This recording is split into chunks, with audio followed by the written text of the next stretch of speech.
Assalamualaikum warahmatullahi wabarakatuh. Waalaikumsalam warahmatullahi wabarakatuh. Bismillahirrahmanirrahim. Alhamdulillahi rabbil alamin. Wassalatu wassalamu ala asyrafil anbiya'i wal mursalin wa ala alihi wa ashabihi ajma'in. Amma ba'd.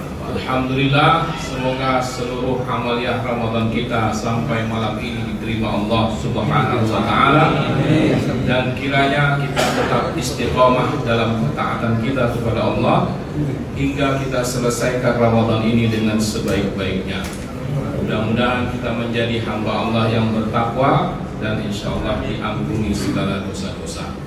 Para jamaah sekalian, salah satu pembahasan yang dibahas oleh Imam An-Nawawi dalam kitabnya Riyadhus Shalihin adalah babu fadlil bukai min khasyatillah ta'ala wal syauqan ilaihi. Bab tentang keutamaan menangis karena takut kepada Allah dan karena rindu kepadanya. Ini tentang keutamaan menangis. Menangis itu adalah aktivitas yang sangat familiar buat kita. Sudah tidak aneh dan tidak asing bagi kita kalau ini menangis sebuah aktivitas dengan mengeluarkan air mata, dan ternyata banyak manfaatnya bagi kehidupan kita. Dalam sisi kesehatan, menangis itu bisa membersihkan mata, dia bisa mengeluarkan kotoran-kotoran yang ada di dalamnya, dan secara batin menangis itu bisa mendatangkan ketenangan. Ketika seseorang ditimpa masalah atau sedang berduka atau sedang dalam keadaan sulit, maka dengan menangis seringkali membuat sedikit lebih lega. Tetapi yang akan kita bicarakan ini adalah bukan sembarang menangis, tapi menangis yang bermakna, menangis yang mendatangkan kekhusyuan, menangis yang menunjukkan kesalihan seorang hamba dan sejauh mana dia bisa menghayati dari setiap amal-amal yang dikerjakannya. Di dalam Al-Quran, persoalan menangis pun ada disinggung, dan itu digambarkan dari dua sisi orang-orang yang beriman dan sisi orang-orang yang tidak beriman. Pada diri orang-orang yang beriman, Allah sebutkan dalam surat Al-Isra ayat 109. Dalam firman Allah, wa yakhirruna lil alqani yabkuna wa yaziduhum khusyu'a, bahwa orang-orang yang salih, orang-orang yang khusyuk, mereka yang betul-betul dalam ibadahnya, mereka tersungkur atau menyungkurkan muka mereka, kemudian sambil menangis, dan mereka bertambah kekhusyuannya. Ini digambarkan tentang sahabat-sahabat Nabi yang kalau mereka dalam sholatnya, ketika mendengarkan ayat-ayat Allah, mereka cenderung menangis dalam sujudnya, menghayati dan merenungkan makna-makna yang ada dalam bacaan itu. Digambarkan apabila ayat-ayat yang dibacakan itu tentang neraka, tentang siksa, tentang azab, maka keluarlah tangisan-tangisan mereka, membasahi janggut-janggutnya, sehingga bertambah kekhusyuan dan keimanan. Sebaliknya, kalau ayat-ayat yang dibacakan itu berkenaan tentang nikmat, tentang balasan-balasan kebaikan surga dan kenikmatannya, maka mereka menunjukkan keceriaan dan kebahagiaannya. Inilah respon-respon yang positif terhadap bacaan-bacaan, yang salah satunya adalah menangis dengan mengeluarkan air mata. Di samping itu, Al-Quran juga menyindir dan menyinggung orang-orang yang tidak tersentuh hatinya dengan bacaan-bacaan Al-Quran, ayat-ayat Allah yang dibacakan. Dalam surat An-Najm ayat 59 dan 60, Allah mengecam orang-orang kafir itu. Allah mengatakan, afa min hadzal hadisi ta'jabun wa tadhakuna wa la tabkun. Apakah kamu merasa heran dengan ayat-ayat ini, dengan wahyu yang diturunkan kepada Nabi Muhammad ini? Wa tadhakun, yang membuat kalian tertawa, wala tabkun, tak bisa menangis atau menghayati makna-maknanya. Ini ayat mengecam orang-orang yang hatinya tidak tersentuh sama sekali dengan ayat-ayat Al-Quran. Di sini menunjukkan bahwa dalam menangis ada keutamaan, ada sesuatu yang bisa mendorong seseorang untuk mendekatkan dirinya kepada Allah dengan respon yang positifnya terhadap ayat-ayat Allah atau hal-hal yang bersifat akhirat lainnya yang mendatangkan kekhusyuan. Para jamaah sekalian, Rasulullah sendiri sering menangis, terutama ketika dia mendengarkan ayat-ayat Al-Quran. Satu ketika diriwayatkan dia pernah meminta Ibnu Mas'ud untuk membacakan Al-Quran kepadanya. Tentu saja Ibnu Mas'ud merasa sungkan. Bagaimana mungkin dia membacakan Quran di hadapan orang yang menerima Quran itu sendiri? Itu seperti kita disuruh nyanyi di depan penciptanya ya. Kita disuruh menyanyikan lagu di depan penciptanya sendiri. Nah, tentu ada rasa sungkan dari Ibnu Mas'ud. Kata dia kepada Rasulullah, bagaimana saya mungkin membacakan itu kepadamu ya Rasulullah, sementara Al-Quran itu diturunkan kepadamu. Kata Rasulullah, aku ingin sekali mendengarkan bacaan dari orang selain aku. Maka dibacalah oleh Ibnu Mas'ud saat itu surat An-Nisa. Surat An-Nisa itu jumlahnya 176 ayat. Ketika sampai ayat ke-41, fakaifa idza jikna min kulli ummatin bisyahidin wa jikna bika ala haula'i syahida, yang artinya bagaimanalah nanti keadaanmu ketika di akhirat Allah memanggil setiap umat saksi-saksinya, dan engkau ya Muhammad kami hadirkan sebagai saksi atas mereka itu. Di situ Rasulullah langsung menyuruh Ibnu Mas'ud berhenti, stop, jangan lanjutkan. Ibnu Mas'ud diam, kemudian sejenak dia mendengar Rasulullah seperti terisak-isak. Lalu dia menoleh kepada Rasulullah, betul bahwa ternyata Rasulullah menangis setelah dia membacakan ayat itu.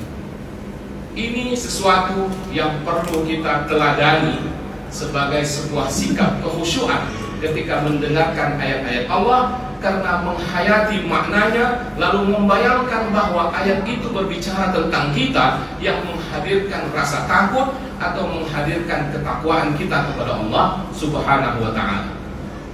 Kita teringat dengan seorang sahabat yang bernama Sabit bin Qais.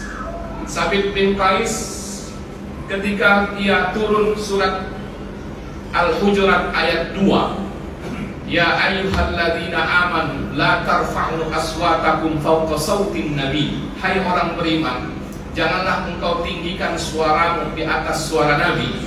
Dia kemudian pulang ke rumah menangis terseduh-seduh mengingat turunnya ayat itu. Lama dia tidak datang ke masjid Nabi, lama dia tidak hadir, sampai Nabi bertanya, kemana Sabit bin Qais?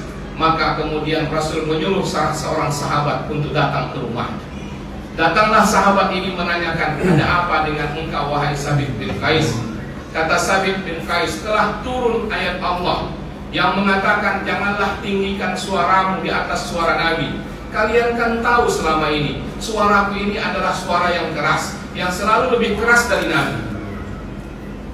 Jadi aku seakan-akan telah melanggar ayat itu, sehingga membuatku ketakutan, seolah-olah sia-sialah seluruh amalku, dan aku rasanya sudah menjadi penghuni neraka.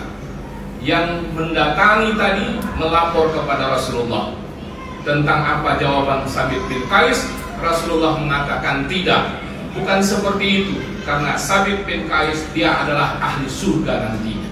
Mengapa begitu? Karena Sabit bin Qais itu memang seorang yang jabatannya juru bicara Rasulullah. Tentu saja yang dipilih suaranya yang keras. Jadi suara kerasnya terhadap Rasul bukan karena kesombongannya. Itu yang membuat dia tidak menjadi ahli neraka.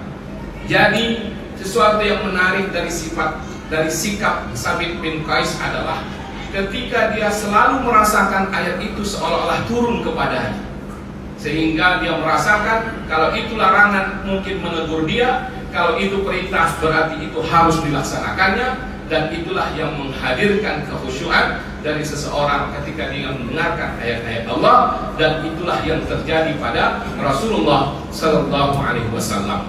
Dari hadis ini kita bisa katakan bahwa tidak mengapa, walaupun sekedar menjadi pendengar saja, itu pun bisa mendatangkan kekhusyuan.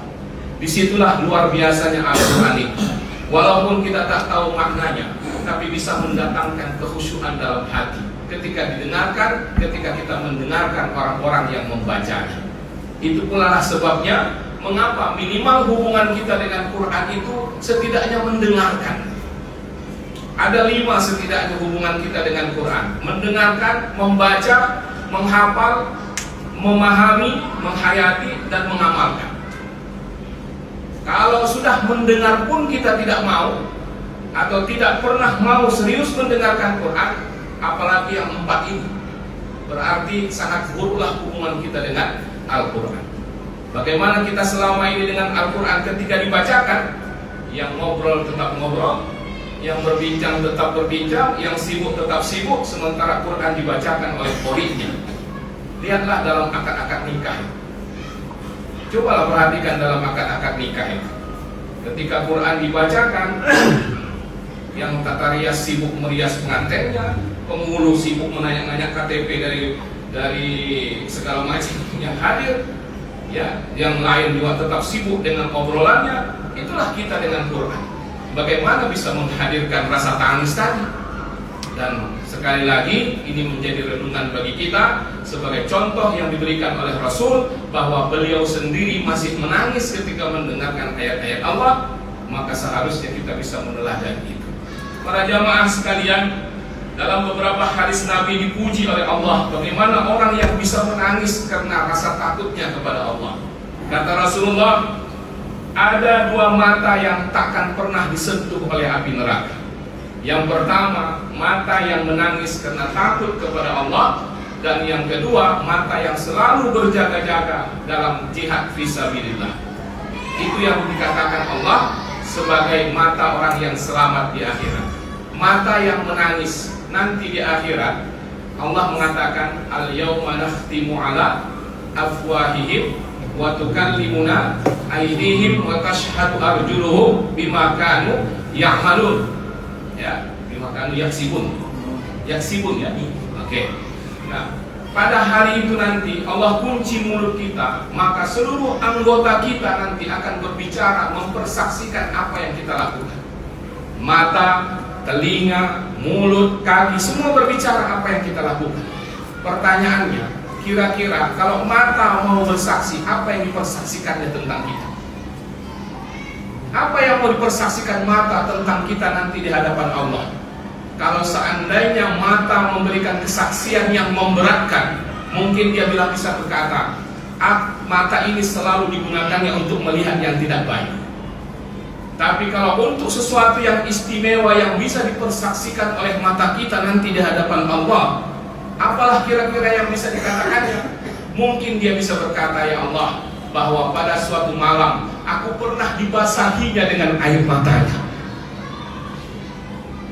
Aku pernah dibasahinya dengan air matanya ketika ia meminta ampun kepadamu atas dosa-dosanya. Itulah yang mungkin bisa dikatakan oleh mata kita. Maka cobalah kita renungkan, pernahkah dia kita aliri dengan mata taubat, dengan mata istighfar kita? Dengan air mata taubat dan air mata istighfar, apakah pernah itu mengalir dari mata kita? Kalau tidak, kita tak tahu lagi apa yang akan diberikannya kesaksiannya di hadapan Allah Subhanahu wa ta'ala. Oleh sebab itu, menangislah sebanyak-banyaknya. Falyadhaku qalilan wal yabku katsiran. Menangislah sebanyak-banyaknya, kurangilah tertawa, dalam arti sesuatu yang selalu bisa melalaikan kita. Hadirin para jamaah yang dimuliakan Allah, penutup tausiah ini sesuatu yang mari kita renungkan bersama. Ketika kita nanti memasuki 10 hari terakhir Ramadan, kita akan dimuliakan Allah dengan malam Qadar. Malam Qadar ketika turunnya malaikat-malaikat Allah ke bumi. Dalam satu riwayat disebutkan oleh Imam Fakhruddin Ar-Razi, mengapa mereka turun ke bumi? Setidaknya ada 2 alasan. Salah satunya, mereka turun ke bumi adalah karena ingin bersama orang-orang yang berintih memohon ampun kepada Allah. Maka mereka rindu bersama orang-orang itu. Mereka ingin bersama mereka Mereka senang mendengarkan rintihan-rintihan pengaku-pengaku dosa yang dengan pengakuannya itu mengalir air mata taubatnya. Maka disitulah rahmat Allah turun, kemuliaan malam itu akan didapatkan oleh mereka-mereka yang menangis bertaubat memohon ampun kepada Allah. Sambutlah mereka dengan air mata taubat, sambutlah mereka dengan air mata penyesalan. Insya Allah mereka akan membersamai kita pada malam itu, dan kitalah termasuk orang-orang yang akan mendapatkan salamun hiya hatta matla'il fajar. Mudah-mudahan bermanfaat. Insya Allah selama hati kita masih cenderung kepada kebaikan, maka Allah akan membimbing hati kita untuk selalu dalam kelembutan, sehingga kita senantiasa bisa merenungkan ayat-ayat Allah yang dibacakan. Mudah-mudahan air mata kita menetes, dan setiap tetes itu akan menjadi saksi kebaikan bagi kita semua. Amin ya rabbal alamin. Subhanakallahumma wa bihamdika asyhadu an la ilaha illa anta astaghfiruka wa atubu ilaik. Wassalamualaikum warahmatullahi wabarakatuh. Waalaikumsalam warahmatullahi wabarakatuh. Sallu